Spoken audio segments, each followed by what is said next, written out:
Ben eşimle düğünümüzü yaptık. Düğün yapmadan önce beraber aldığımız bir kararla düğün masraflarını Gazze'ye başlama gibi bir plan kurduk. Düğünden gelen takılar, düğünün bazı masraflarını Umut Kervanı vasıtasıyla Filistin'deki mazlum kardeşlerimize göndermeyi istedik. Emanetleri şöyle sizlere teslim ederim. Rabbim sizden razı olsun.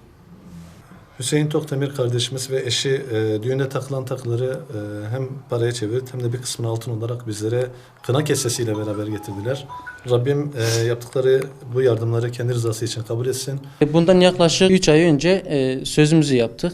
Tabii düğünü yapmayı planlıyorduk. Ama maalesef ki bu son 2 aydır Filistin'de büyük bir zulüm var. Bu zulüm meydana çıktıktan sonra tabii bir Müslüman olarak bizim vicdanımız o keyif, o düğün şeylerine beraber verdiğimiz ortak kararla düğün masrafları ve düğünde takılan takıları Filistin'deki mazlum kardeşlerimize başlama gibi bir karar aldık.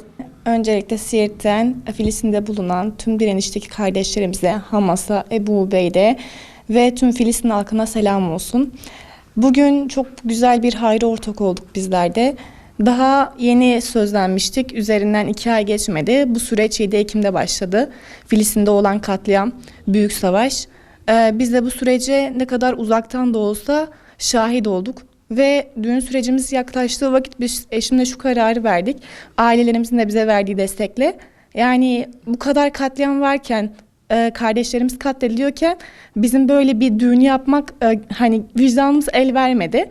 Ve duyduk ki Umut Kervan'da zaten böyle bir kampanyası varmış, yapmış olduğu bir çalışma var.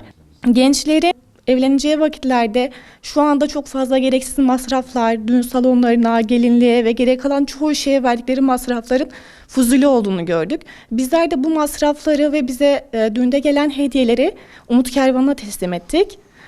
Bundan dolayısıyla da elhamdülillah diyoruz ve tüm gençleri de bu çağrıya, bu olana teşvik etmeleri için elimizden geleni yapıyoruz ve Umut Kervanı'na bu gibi konularda diğer insanlara da destek vermesini bekliyoruz. Tokdemir ailesi bugün bize geldiler.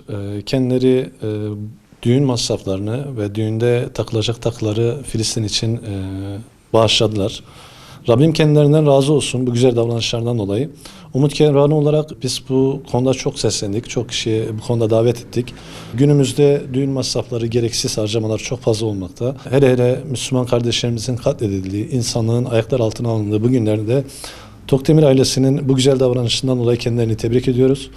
Ve diğer evlenecek kardeşlerimize de çağrıda bulunuyoruz. Yine aynı şekilde Müslüman kardeşlerimizi unutmamalı, gereksiz harcamalardan kaçırıp bu kardeşlerimizi de örnek alaraktan gereksiz masraflarını yapmak yerine Filistin'e bağışlamaları konusunda çağrıda bulunuyoruz. Rabbim kendilerinden razı olsun. Rabbim iki dünyanın da saadetini kendilerine nasip etsin. Verdikçe huzur bulan bir davranıştan bahsediyoruz. Emin olun ki bu davranışıyla belki de düğünde alamayacakları hazzı aldılar ki kendileri öyle anlatıyorlar bize. Rabbim onlardan razı olsun.